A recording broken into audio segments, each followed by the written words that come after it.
namwe mufite ibibazo by'amarozi n'imyuka mibi, Muzehe Rwasha arabafasha.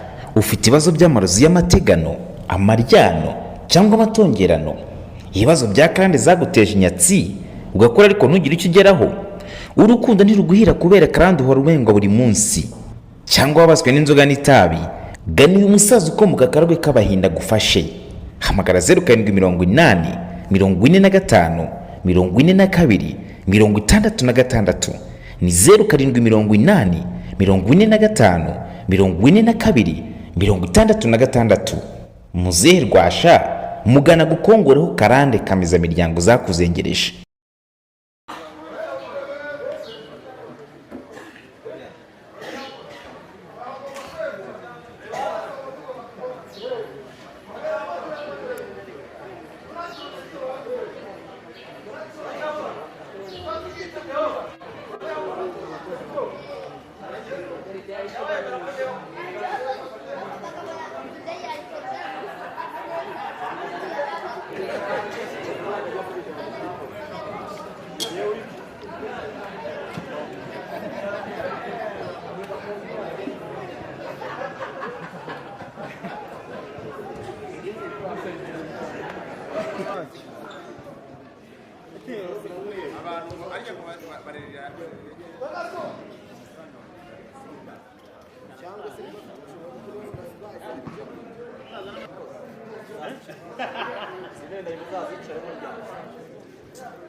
Ufite ibibazo mu cyumba cy'ibanga, kurangiza vuba mu gutera akabariro, wabaswe n'ingeso yo kwikinisha cyangwa se ubugabugaye bwabaye nk'ubw'umwana muto, ndetse n'abagore n'abakobwa bagira ibibazo by'amavangingo, kurusha cyangwa se guca mu rubohero, hari produit zagufasha mu cyumweru kimwe gusa.